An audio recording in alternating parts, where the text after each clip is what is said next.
जाजपुर सदर PS case number town नुहे जाजपुर सदर पीएस केस नंबर 330/2024 एटा एमएलए को आक्रमण उपरे गोटे पीएसओ तांकर एतला दरज करथिले सेही केस रो 3 गोटी बेल एप्लिकेशन फाइल होइतिला 14 जन आसामी गोटे बीएल एपीएल थिला 579/2024 आ गोटे बीएल एपीएल थिला 581/2024 आ गोटे बीएल एपीएल थिला 560/2024 तेणु एतिरे ए तीनोटी बीएल एपीएल समुदाय 14 जन आसामी गिरफ होई जेल हाजत रे थिले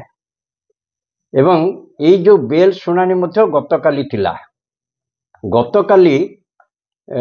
सुनानी होवा पई थिला किंतु क्राइम ब्रांच पुनर्बार काली समय मागिबारु आज मान्यवर जिला जज कहिथिले जे अधिक समय देहबनी एवं सरकारंकर रिक्वेस्ट हवा पड़ले से गोटे दिन देइथिले ताहा आज की माने पोस्टिंग हेतिला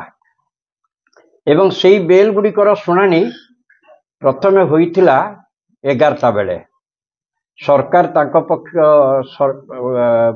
प्रतिपक्ष वकील तांकर सबमिशन करथिले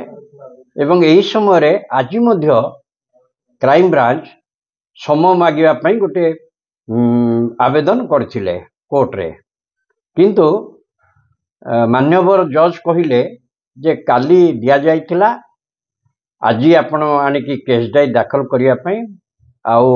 समय देई हेबनी किंतु सरकारंकर रिक्वेस्ट पड़ले अनुरोध पड़ले मान्यवर जज ए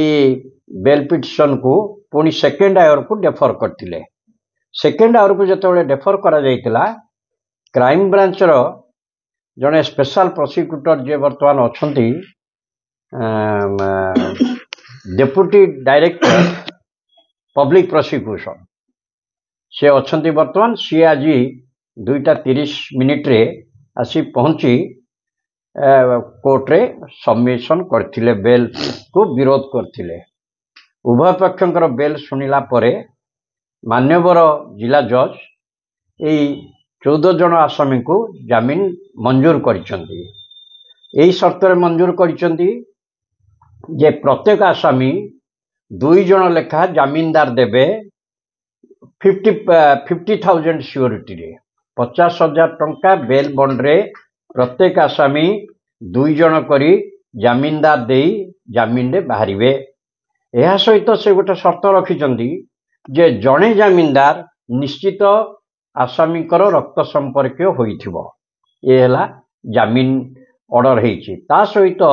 3 गोटी शर्त रे जामिन तांको दिया जाइछि एक हला जे सेमाने कोनोसी प्रकार क्रिमिनल केस रे शामिल हेबे नाही द्वितीय कंडीशन हेछि सेमाने साक्षी मानकु प्रभावित करिवे नाही तृतीय शर्त हेछि जेतेबेले तदंतकारी अधिकारी चाहिए तदंतर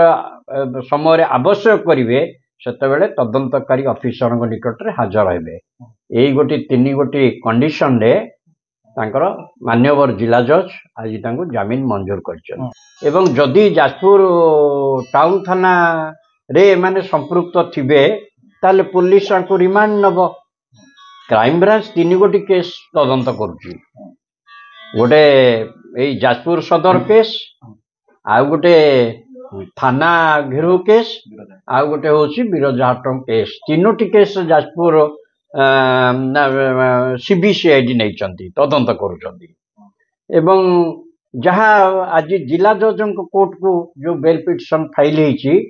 आज ये बेल सुनाई हेची तेणु जदि अन्य सेमाने अन्य केस रिमांड होइतिबे एवं सेमाने बेल पिटिशन मान्यवर जिला जज कोर्ट रे फाइल करथिबे ता तारीख अनुसार सुनानी होबो।